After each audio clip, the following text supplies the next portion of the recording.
So people might think that I don't take in consideration that my father is 88 years old. He's almost 90. I realize that this is very tough for him to deal with. I realize that what was done to me was wrong. My father ignoring what his wife was doing was wrong. And now I am paying the consequences for those actions, for my mother doing what she did to me. And I understand that he might be too old to admit to his old mistakes. I understand that. I understand that I might have to suffer and die for their sins. I understand that too. But that's no reason to go into denial and not have discussions about this with me, with my father, with his other sons, with his daughter Valerie, with all these people. We need to have a sit down, maybe at a church, and this needs to be discussed so I can get proper medical care. I know he's getting too old. I work with the elderly. I mean, my roommate is 83 years old and he's turning senile. He can't even take care of a cat. I understand that this is difficult. It's very difficult, I'm sure, to handle. I am sure what I'm saying is hard to process. That's why I gave him time to mourn the death. That's why I had a handle while he was handling mourning of his wife. I gave him time to go vacation. He got to go have a good time. He got to relax and do his thing. Meanwhile, I was working on my sobriety. And in the last 8 years, I've had one relapse, or since I moved up to New Hampshire, I've had one relapse due to an infection. Just one short relapse. I understand that this is hard to process. But that doesn't mean you don't have to handle it. That doesn't mean you should let your son die a horrible, painful death. That is no excuse. And the older you get, the more problematic this will become for your soul. You cannot allow somebody else to suffer for your wife's sins. You cannot just go into denial and try to think that this is no big deal. It's a very big deal.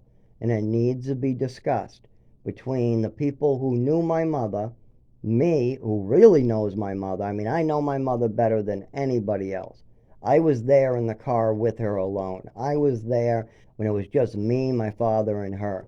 During Christmas, when she was saying awful things and treating me like a dog, I was there.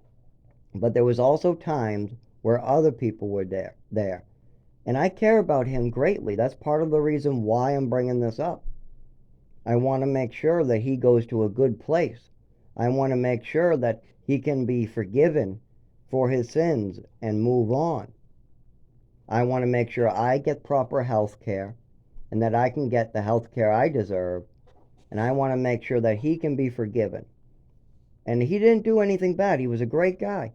He really was. His only mistake is he allowed an evil woman to do evil things. I'm not saying my mother didn't do good things too. But just because you do a couple good things doesn't mean you can do a horrible thing and you're automatically allowed to do it. That's not how it works. You cannot cut off somebody's foot and then buy them a prosthetic and expect that, oh, okay, that makes it right what you did. It doesn't. Now, I haven't even got the prosthetic. Now, that's what they call a metaphor. My scars are in the inside. My seizure disorder, you can see on the outside. You can see the shaking during cold when loud noises are off. You can see it at work. My customers see it. My friends see it. They've been seeing it all the way since I was 10 years old. Doctors saw it. People have witnessed these twitchy behavior for a long time.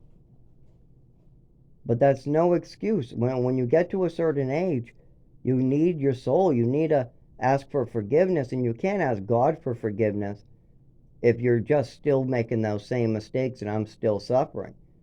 Every time I have a seizure, I know that there's something that can be done to help me. I know that somebody's keeping a secret just so they don't have to deal with it. And I love him very much. I really do. I love my father very, very much. But that doesn't make this any easier to deal with. That doesn't mean that I can just drive and hurt other people. Obviously not. I need this handled, and then I can move on with my life. And then he can move on with his life, and then he can do whatever he wants and his soul is forgiven and he can move on. But until then, I'm going to continue suffering for my mother's sins. I will. I will. There's nothing I can go to the doctors. I can ask for help. I can go to the neurologist. I can get some seizure medication. But this is not going to work. It's not. I've gone there. I've talked to them. And the problem is that the medical records that I'm working with are very difficult to work with. The records that I need to get, like of this coordination issue in the ballet, that is a medical record that might help with my diagnosis now. It might. The admission that my mother was doing weird and unusual things, that also might help. The admission of my mother explaining that she gave extra Ipecac as a punishment, that also might help with this diagnosis. These behaviors need to be reported.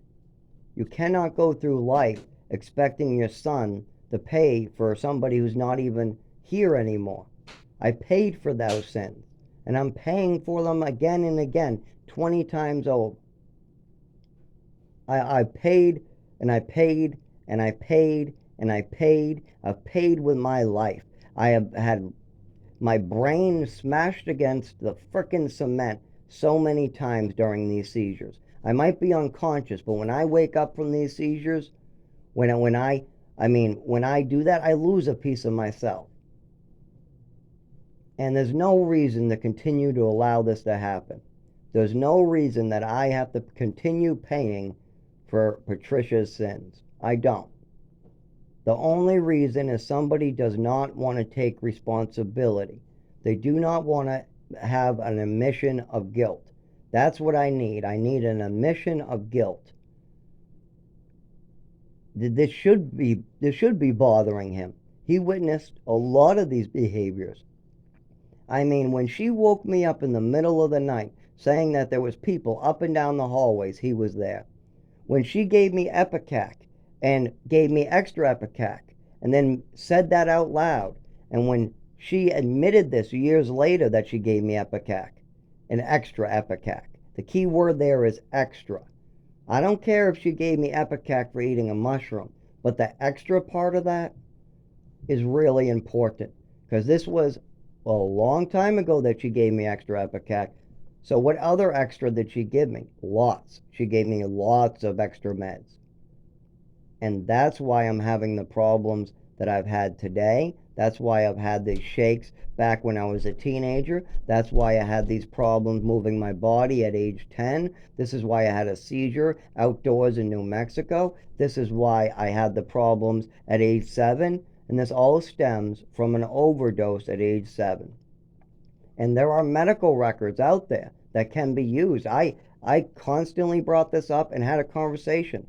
My mother admitted that something happened that night, and then she gave a bullshit excuse that clearly doesn't make any sense. As well as she never looked into it. Her behaviors were sketchy. They were very sketchy. You bring your child to the emergency room in that situation, which she did not do, and I know she knew better. I know that she knew to bring me to the emergency room, but she didn't, because she was guilty of something. This is a big problem. And the fact that people just want me to continue paying for your family's sins, that's wrong. How about my biological mother? What would she say when she finds out her son died before she was even 40, and then she has to hear all about this? What would they say? How about that family? What do you think my half-brothers, you think that they're going to be happy about losing me? How about my nephew? How about him? He was there for some of this. He knows that a lot of it's real. He might have not been there for the druggings, or he might have been too young, but he was there for the unstable behavior. He was there for the ruler. He was there when she would go nuts. What am I supposed to do other than pay for this woman's sins? I have dealt with my issues. I dealt with my sobriety. I dealt with my mental health. I dealt with the doctors. I dealt with getting jobs. I dealt with getting an apartment. I've helped the elderly. I've helped the sick. I've helped the disabled children. I've helped all these other individuals. Well, now I need help. Now I need this to be fixed. It's draining my resources. I have spent thousands and thousands and thousands of dollars fixing this. Why should I continue to pay for somebody else's sins? She was unstable. You could have got her help at any time and maybe she would be alive today. You could have brought her, she had to go to therapy. Why allow her to blame that on me? Nobody can blame their child because they're going to therapy. That's just like blaming her drinking on me. Why didn't you speak up?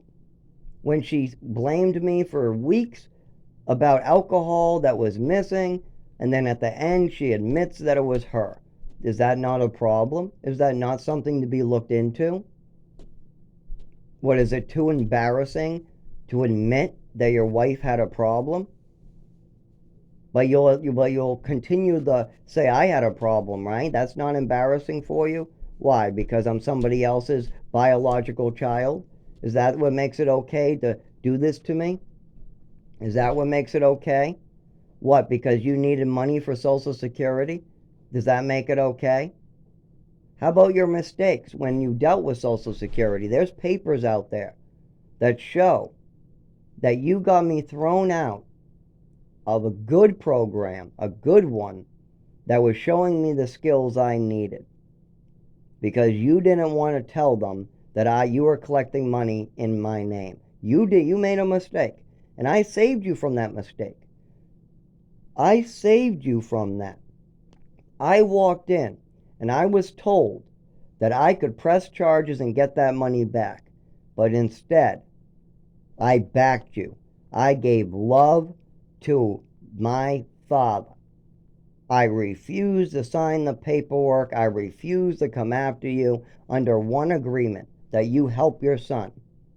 And you couldn't even do that. You couldn't even keep your end of the bargain. And now you want me to pay for your wife's sins? No.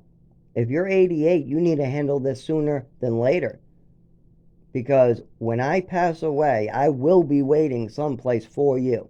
If you go first, I will be up there ready to see you. And you are going to meet Patricia up in heaven, or whatever's up there. You are going to see her, and she's going to tell you that this was all real.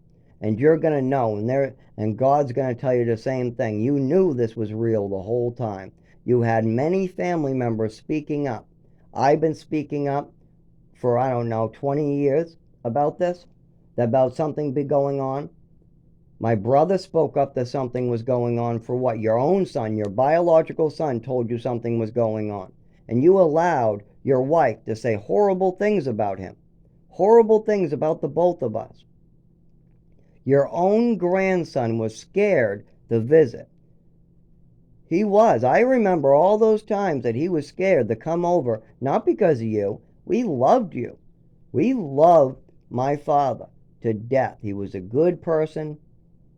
But you cannot walk away from your wife's actions. You cannot go into the corner and just let what happens happens. You gotta be you got to intervene. You got to intervene when you see evil deeds being done to a child. You cannot allow those things to happen. And I cannot continue paying the price. I cannot continue paying the price for my father's sins. Because not speaking up, not intervening, allowing your wife to go off the rails and destroy the health of somebody else's child, that is beyond sinful. That is not good.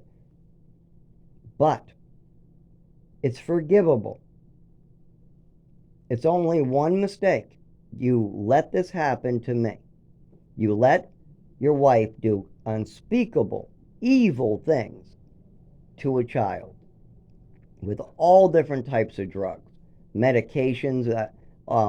There was all different types of Epicac. I mean, Epicac extra. There was the night I was overdosed, and none of this seemed to bother you when I went to the doctor and said that something happened that night and she admitted that something happened. You didn't think that the way she was behaving was unstable. You didn't think when her liver was failing at 20% and she's going straight to the liquor cabinet drinking, and then me at 18 has to go talk to you in the kitchen and tell you that it's not my place to speak up, so please go over there and talk to her and tell her that what she's doing is hard to watch and it's wrong. You don't think that any of this matters? You don't think any of this might have affected my addiction? You don't think any of this affected your children? You don't think that this affected my nephew, your grandson? You don't think that any of this matters? Of course it does. In God's eyes, it matters. Of course it does. God sees all. He's following you around right now. And He's telling me to tell you that this is real. This is real. It happened. You have to deal with it before your life is over. I have to deal with it before my life is over. I can't just go hang myself. No. Because then nobody learns anything. Nobody gets their soul clean. You got to come clean. You got to admit that something was going on with your wife and she was doing awful things. She was unstable. You think that it was normal when you're coming back from a nice dinner for her to scream unbelievable, horrible, hurtful things? You witnessed that. The only reason why you weren't able to walk away, and the only reason why I didn't have to get a beating that night or a smack around or didn't have to cry myself to sleep that night is because you were in the car and you couldn't run away. Well, stop running away and face your wife. You can't run away. You can't run away from your life. You can't run away from the damage that was done. You have to face it. You have to admit that something happened.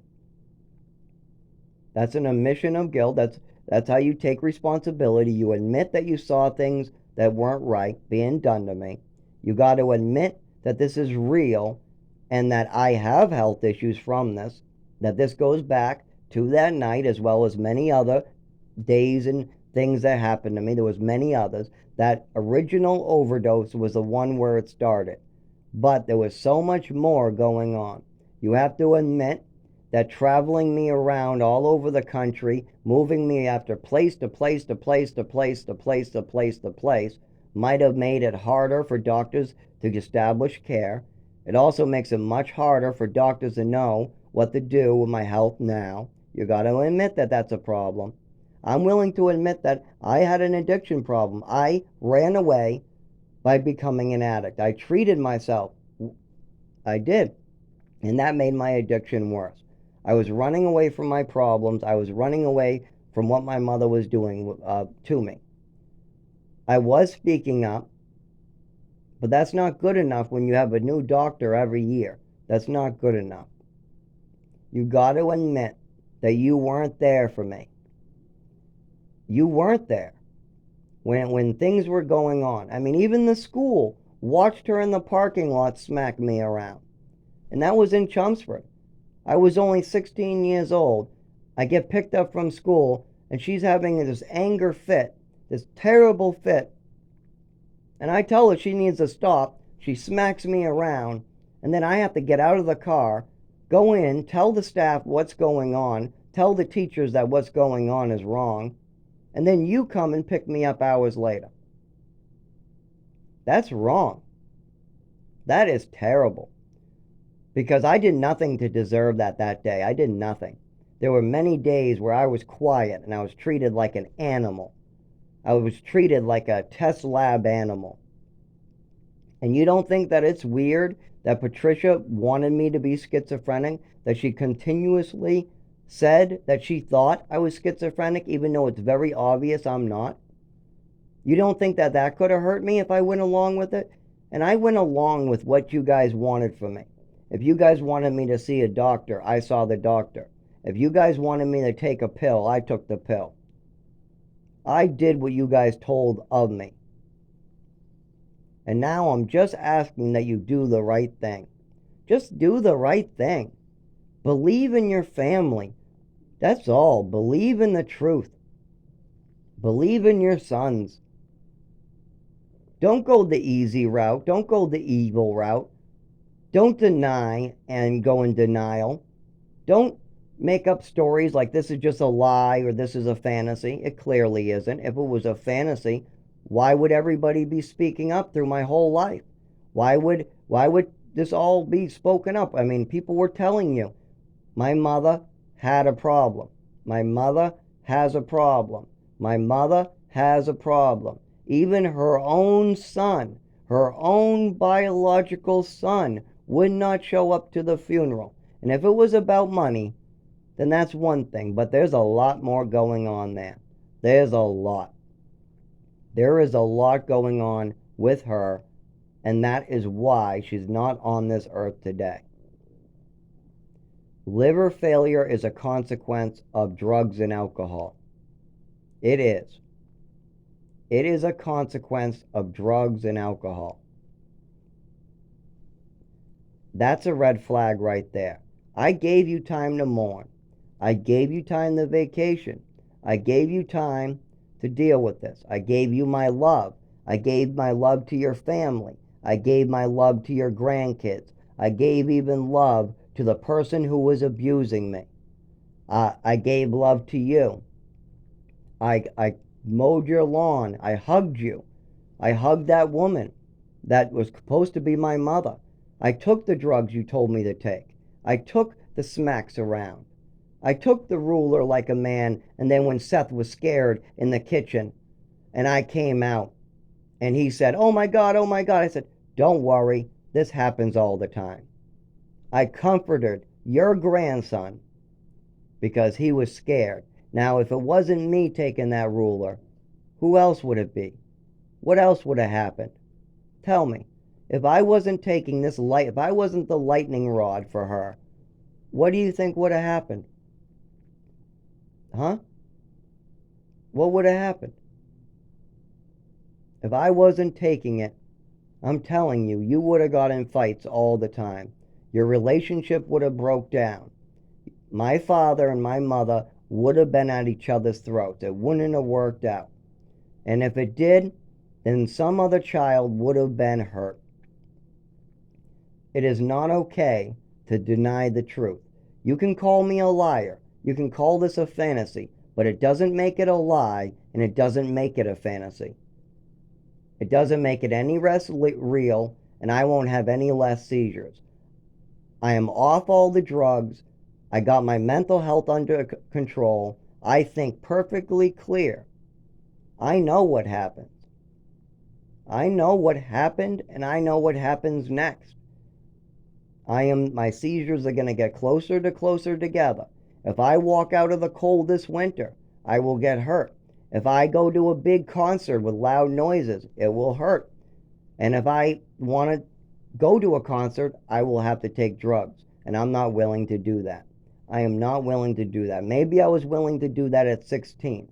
Maybe I was willing to put on some cologne, smoke a joint, and have a drink, and go out with my brother and sister and get things done. Maybe I was willing to do that at teenage years.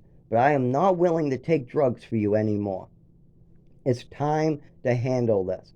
I took drugs because it helped me. But I also took drugs because I wanted not to deal with this. I didn't want to deal with being called a liar and be ridiculed by my own father when I'm speaking from the heart. Do you know how hard it is to talk about real events that you have PTSD from? Bring it up to your father, look him in the eye, tell him how real this is, and then have him say something as so hurtful as I'm lying to him? This doesn't benefit me. Telling you this doesn't benefit me unless you believe me. Then I can get medical care. That's the only benefit that I'm getting is medical care. That's the only benefit. I want proper medical care. That's the only benefit I want. I want to be able to get proper medical care, and I'm benefiting you. Your soul can be forgiven by God, not by me, but by God, because what you did was wrong under His eyes. I don't care what you think, but I'm telling you, if you don't handle this, you're going to have problems. God will punish you when you're up there. He will. You cannot go around letting your wife cripple children and expect there to be no consequences. And if you think you can just go up there and ask for forgiveness without dealing with me, that's not going to work.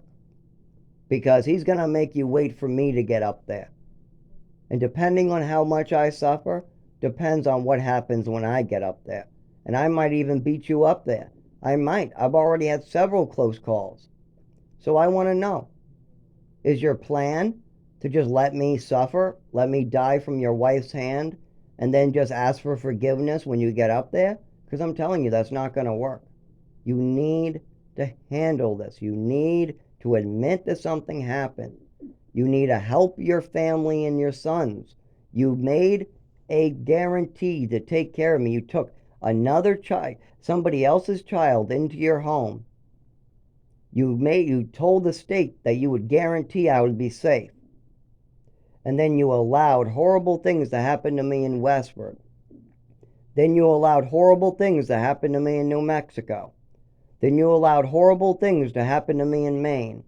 And then you allowed horrible things to happen to me in Chelmsford. And then I decided to use drugs. Then my mother decided to use drugs herself and drink herself to death. Then she died, as well as then I didn't know how to deal with all this without getting her to admit what she was doing.